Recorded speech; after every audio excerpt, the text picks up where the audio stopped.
Hola, ¿qué tal? Buena tarde, amigos de Sin Permiso. Nos encontramos en estos momentos con Hugo Cabrera, quien ha sido un destacado actor político de la vida del Estado y también a nivel nacional ha tenido sus participaciones bastante importantes en lo que fue el PRI. Ahorita ya se va a integrar a lo que son las filas de Morena. Vamos a platicar con Hugo Cabrera, que nos va a comentar desde el inicio de cómo iniciaste en esta carrera política, en esta vida política.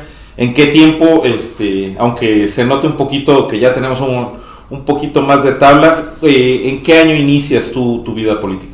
Bueno, primero que nada, muchas gracias, David, gracias a todo este equipo de Sin Permiso, a Vicente que está allá tras bambalinas y a todo el equipo, al señor Camargo y a todos ustedes, muchísimas gracias por esta oportunidad de saludarlos en este arranque de año, además desearle a todo el auditorio un próspero 2024, que sea un gran año para Querétaro, para todas las familias de nuestra entidad y de nuestros respectivos municipios. Fíjate, David, que yo, pues como muchos saben, y los que no vale la pena que tengan el dato, yo soy de Colón, soy orgullosamente colonense.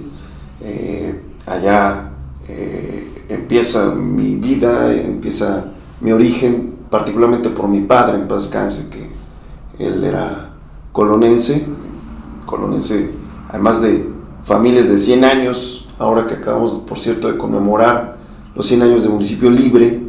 La figura histórica de ese hecho fue el diputado Arnulfo Cabrera Molina, que fue mi abuelo, y que es el que presenta la reforma constitucional local para que Colón se haga municipio libre. ¿Dejar de ser Tolimanejo? No, Tolimanejo dejó de ser en 1882, dejar de pertenecer a Tolimán. Era delegación hasta 1923. Por segunda vez alcanza la calidad de municipio libre. Y bueno, pues mi abuelo fue, insisto, la figura, no lo digo yo, que me gane los afectos familiares, sino porque así está en la historia, está reconocido en los archivos del Congreso del Estado.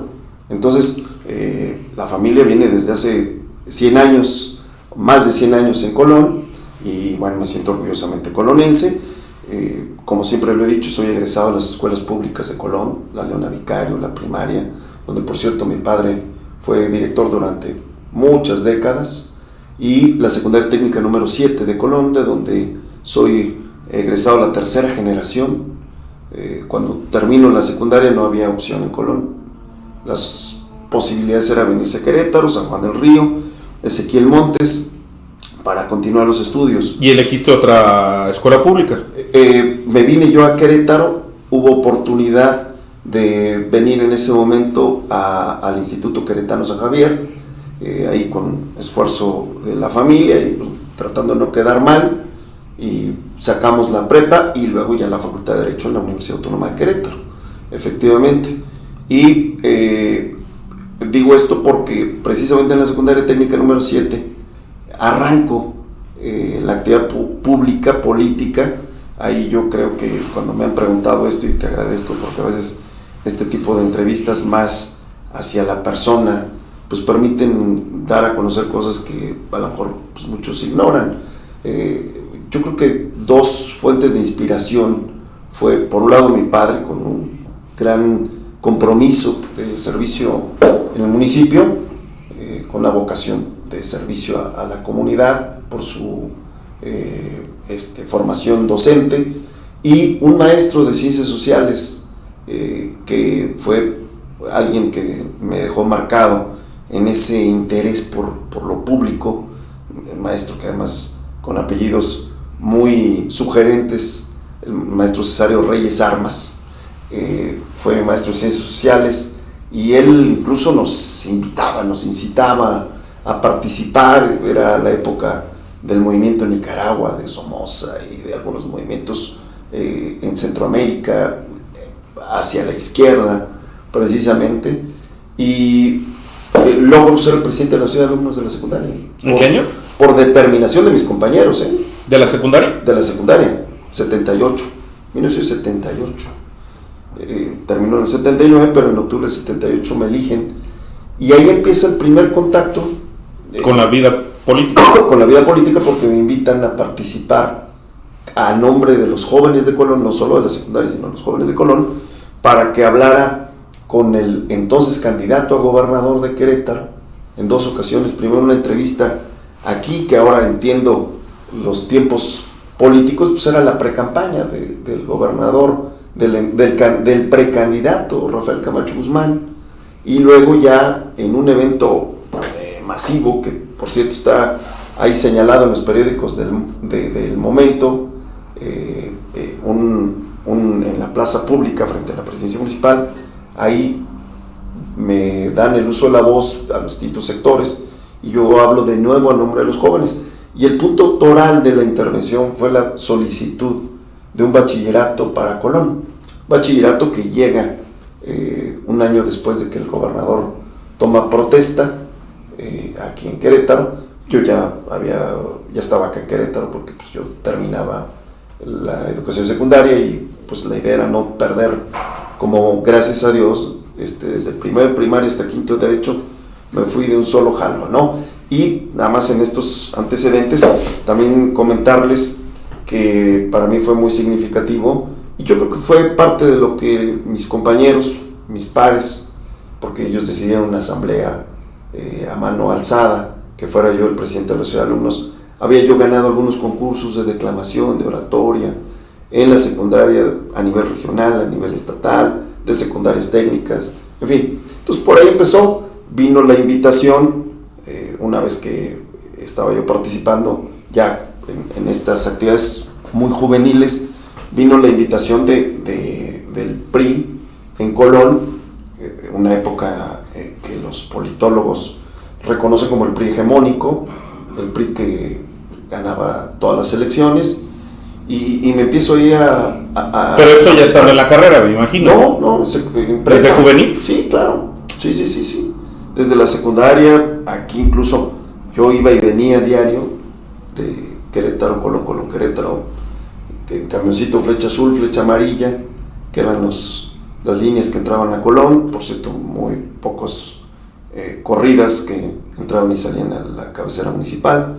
Entonces tenía yo que salir muy temprano, regresar con más apetito del que me caracteriza, y pues regresar a mi casa, la casa de todos, mi casa paterna, y en las tardes pues a veces tenía actividades de esto, además de las tareas, y así empiezo. ¿Fue un interés propio o fue algo que, no sé, la misma familia te dijera, oye, sí participa en esto? O... Yo creo que ambas cosas, o sea, el tema de sobremesa con mi papá siempre era lo público, siempre era la vocación al servicio, siempre era lo que estaba aconteciendo en nuestro municipio, pero nunca, o sea, una cosa es la influencia familiar y otra es una instrucción. O sea, jamás la hubo, siempre de parte de mi papá, y los colonenses de cepa pues conocieron bien a mi papá y saben que si algo no tenía mi papá era un perfil autoritario, y menos con su hijo. Entonces, no, es la vocación, o sea, yo creo que se trae de alguna forma en los genes. Ya te dije de mi abuelo, que fue presidente municipal después de ser diputado. Entonces, yo creo que hay una larga historia que pues, se va alimentando con los comentarios de los tíos, del papá, de todo eso. Y yo creo que como alguna otra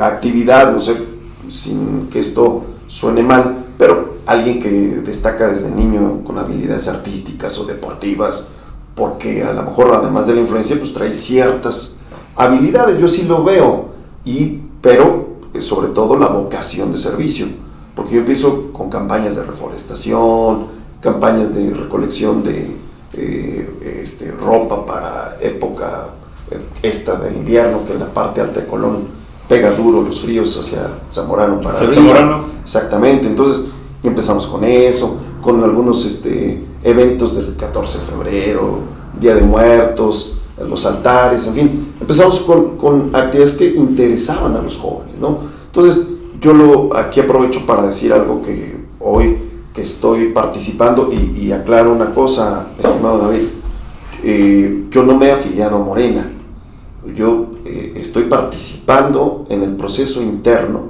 de Morena, en una figura que tiene Morena de externo. Entonces, no descarto la posibilidad en un momento dado de afiliarme a esta fuerza política, pero sí dejó en claro esta circunstancia. Entonces, ¿qué quiero decir con esto? Que mi convicción de servicio va por encima del tema partidista. Por eso, y me voy al presente, por eso decido cerrar un ciclo de 4 décadas de participación, porque finalmente no veo condiciones para cumplir una misión. Mi naturaleza, que es el servicio, no veo condiciones ya en el PRI. ¿Sí lo cierras? O sea, ya quedó cerrado, ¿no hay manera de regresar? No, por supuesto que no. O sea, quemaste las naves, digámoslo así. Por supuesto que no. Agradecí, fui muy claro en mi carta que entregué de que se me quitara del padrón de afiliados. Agradecí a quienes tenía que agradecer, que sobre todo es la gente que nos acompañó en muchas batallas.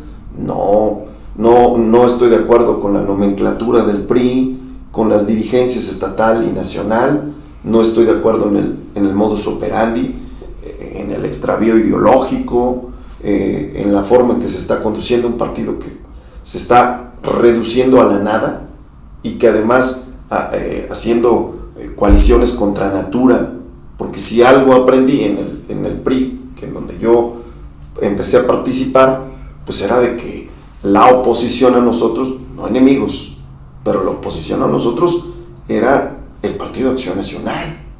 La reacción, le llamaban los clásicos, el PAN era la reacción.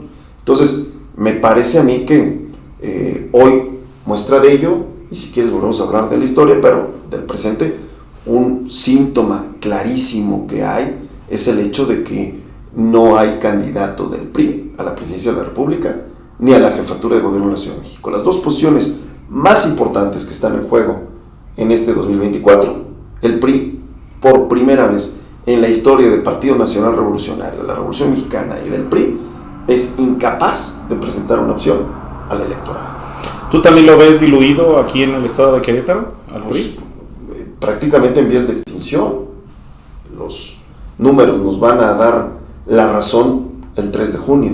Y digo el 3 porque entonces la elección, al día siguiente, vamos a darnos cuenta cómo tan es así que quienes hoy quieren participar con las siglas del PRI tienen no una veladora, un cirio pascual encendido de ir en coalición con el PAN, porque saben, salvo remotísimas y casos aislados que pueden tener alguna posibilidad competitiva de ir solos con el PRI.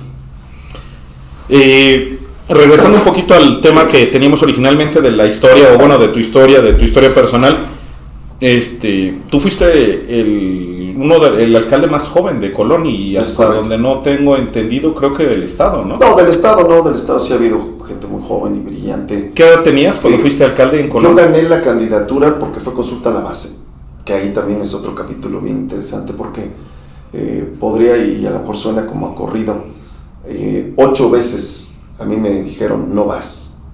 O sea, si hago el recuento de los cargos que alcancé dentro del PRI, y no lo digo así con una actitud de despecho, que se entienda bien, pero sí muy claro el hecho de que 8 veces me dijeron no eres el candidato. Entonces, yo en el 91 gano la consulta a la base, contestando tu pregunta, en mayo del 91 con 25 años. Ahí ganó la consulta a la base. Por una reforma constitucional, por única vez la elección constitucional fue en agosto. Ya tenía 26, yo soy 21 de junio. Y tomé protesta el 1 de octubre. Entonces yo gano la elección constitucional de 26, gano la candidatura a los 25 y a los 29 era expresidente municipal. Entonces sí, el más joven, de Colón y el más joven de esa generación de presidentes municipales que participamos en el primer trienio del gobernador Enrique Burgos. Fue un periodo de cambio enorme esa década de los 90 para Querétaro, porque fue, yo creo que lo que fue perfilando lo que es Querétaro ahorita. Y también otra de las cuestiones, ¿qué parte del trabajo consideras que fue lo que te llevó a que dejaras un buen sabor de boca y te dieran oportunidad de seguirte desempeñando? Porque dices que esto fue en el 90 y algo. 91, 94. 91-94 y para el 2003 volviste a ser elegido como diputado local, como representante popular. Platícanos un poquito del trabajo que hiciste, así muy brevemente, del trabajo que hiciste en Colón, que consideras que te hizo destacar, y de esa etapa histórica de Querétaro, que en los 90, que para mí pues, fue como la conformación de lo que es el Querétaro de ahorita, ¿no? Sí, fíjate que lo que me dices, efectivamente, el gobierno del gobernador Enrique Burgos es el último gobierno del PRI hegemónico en la historia de Querétaro. Recordemos al auditorio que Querétaro se da la alternancia con el PAN, primero en la entidad y después en la República, cuando gana Vicente Fox en el 2000, pero en el 97 por primera vez el PRI pierde la gubernatura del estado. Perdón. Entonces yo formo parte, aunque fue el primer trienio, del último gobierno del PRI hegemónico en la historia de Querétaro. Entonces me toca a mí, y es una cuestión que también dejo en claro, he tenido que tener la capacidad, no quiero que suene autoelogioso, pero de la resiliencia, David.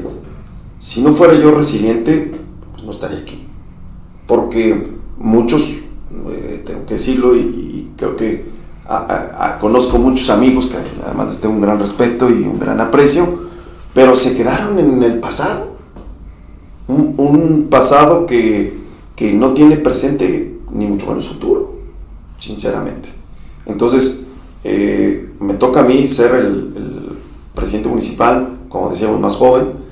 ¿Qué fue lo que hicimos? Bueno, pues en principio, respondiendo a una vocación democrática, porque yo gano por consulta a la base. Incluso, no voy a entrar a profundidades que no tiene caso, pero no era yo el candidato que querían la nomenclatura de en turno. O sea, había otras apuestas, ¿no? Pero les gano en la consulta a la base. Entramos 6, uno se hizo a un lado a las primeras horas, nos quedamos 5 hasta el final en la boleta, que votaron todos los que quisieron. Era la época de Luis Donaldo Colosio, y me tocó tener trato directo con Luis Donaldo Colosio como dirigente juvenil, porque ahorita nos fuimos directos a la presidencia municipal, pero quiero recordar que fui dirigente juvenil municipal y estatal, y también ganamos. Y además, déjame decirte, sin ser en la dirigencia juvenil, aquí vale la pena otro pasaje interesante, no era yo el candidato tampoco, porque estaba de candidato el que había sido el coordinador de los jóvenes del presidente del partido, que en ese momento era el presidente del partido, mi amigo el doctor Marco Antonio León, y que su candidato era Miguel Domínguez Servién, apellidos que van a sonar muy familiares para el auditorio. Entonces, él era el candidato, y por otro lado, otro amigo mío que hasta la fecha le tengo un gran aprecio, Enrique González, cuñado del gobernador en turno, el doctor Palacios Alcocer, que también le tengo un gran aprecio, y que ellos eran los punteros. Yo venía de pueblo, venía del interior del municipio, del estado, y ganamos en una muy sui generis contienda que implementó la dirigencia estatal, y luego la consulta a la base, insisto, sin ser yo el favorito de quienes tenían el mando. Ganamos la consulta, con esa vocación democrática implementamos una serie de cuestiones, pusimos a Colón, como es el único municipio en el país que se llama Colón, aprovechamos la coyuntura de 1992, y más allá del debate ideológico, entramos de lleno a poner a Colón en un programa que era Ciudades Coloniales, hoy Pueblos Mágicos, y pusimos a Colón no solamente en el estado, sino fuera del estado. Tuvimos representaciones diplomáticas, el embajador de Italia, logramos estar en un congreso iberoamericano en España, jalar recursos. Fíjate este dato, Colón, nosotros teníamos en 3 años, ahí está incluso la sombra de Arteaga, las publicaciones de lo que se aprobó en su momento de ley de ingresos y presupuesto de ingresos en el ayuntamiento. Nosotros tuvimos 11 millones de pesos en 3 años, y la gestión de recursos estatales y federal nos dio 40 millones en 3 años. Y con eso permitió cuadruplicar la posibilidad de gestión, porque yo estoy convencido que un presidente municipal debe ser un gran gestor, alguien que no se quede de brazos cruzados, esperando a ver cómo llegan las participaciones. Pero fíjate, esos datos, me voy al presente.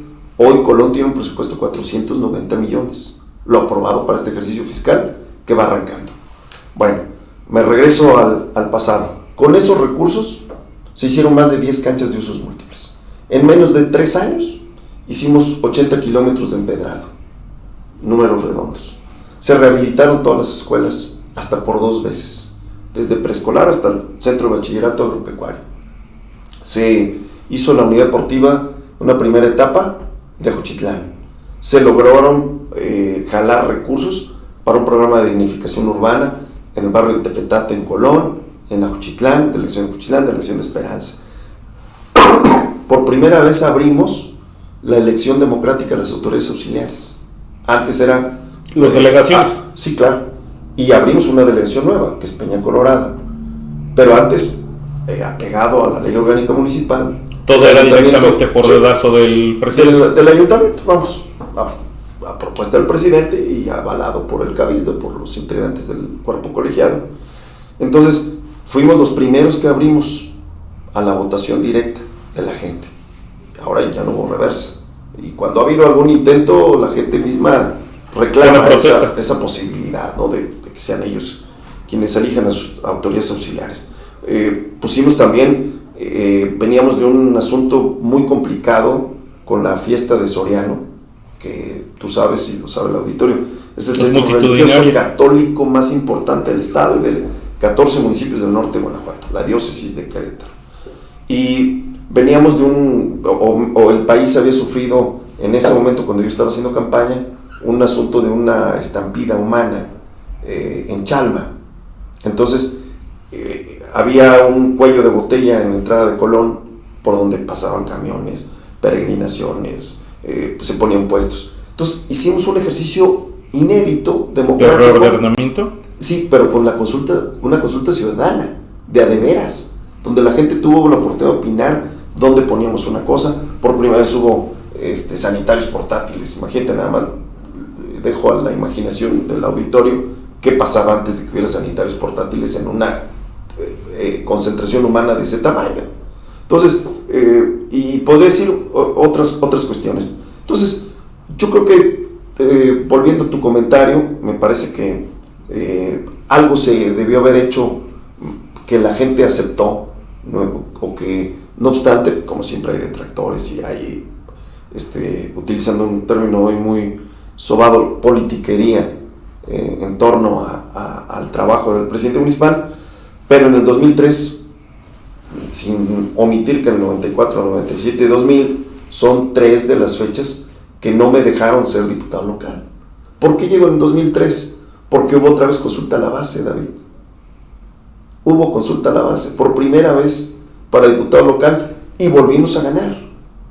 Y volvimos a ganar ya no solamente con Colón, sino con Tolimán y Peñamillar. Y eso me permitió ser candidato y ser diputado local. Entonces, volvemos a ese origen democrático, David.